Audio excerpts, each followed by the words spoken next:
Salut tout le monde, c'est Chloé Rousseau. Bienvenue sur ma chaîne où l'on parle d'économie domestique, de nettoyage, de propreté de la maison et d'élimination des tâches. Pensez à vous abonner pour ne rien manquer. Maintenant, allons droit au but avec le sujet de la vidéo d'aujourd'hui. L'éloignement social, l'utilisation obligatoire de masques et le lavage régulier des mains sont des mesures essentielles pour arrêter la propagation du Covid-19. Table des matières 1.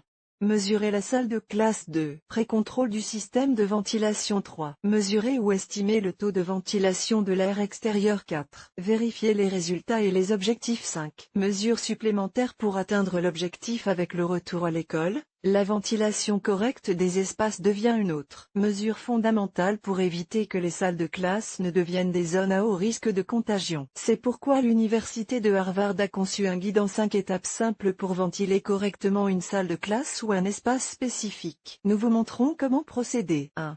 Mesurer la salle de classe. Nous mesurons les dimensions de la salle de classe à l'aide d'un pointeur laser ou d'un mètre ruban en utilisant la formule suivante. Longueur X, largeur X, hauteur. 2.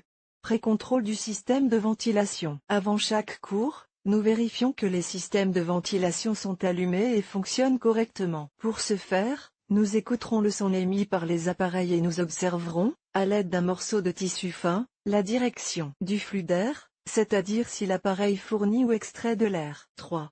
Mesurer ou estimer le taux de ventilation de l'air extérieur. Le troisième guide de Harvard dépendra du système de ventilation installé et de la situation dans la salle de classe. L'objectif est de mesurer le débit d'air extérieur à travers le système de ventilation. Le guide donne 3 indications. Nous devrions choisir une hôte de capture pour le baromètre avec le facteur de forme le plus proche pour couvrir les diffuseurs d'air, c'est-à-dire choisir une hôte qui est similaire à la forme du diffuseur d'air. Si la hôte ne couvre pas la totalité du diffuseur, utilisez un morceau de carton et du ruban adhésif pour diriger le flux à travers la hôte. Commencez à l'extérieur et utilisez le baromètre pour mesurer le débit d'air, en M3 par minute, entrant dans le bâtiment par la grille où l'air est aspiré. À l'intérieur de la salle de classe, nous utiliserons le baromètre pour mesurer le débit d'air au niveau des diffuseurs d'air à partir desquels l'air est fourni ou soufflé dans la pièce. 4. Vérifier les résultats et les objectifs. L'objectif visé est d'au moins 5 renouvellements d'air par heure. C'est ce que prévoit, selon le guide, la norme américaine HRAE 62.1 pour les salles de classe, dans les écoles primaires et secondaires, d'environ 25 élèves par 100 mètres carrés. 5.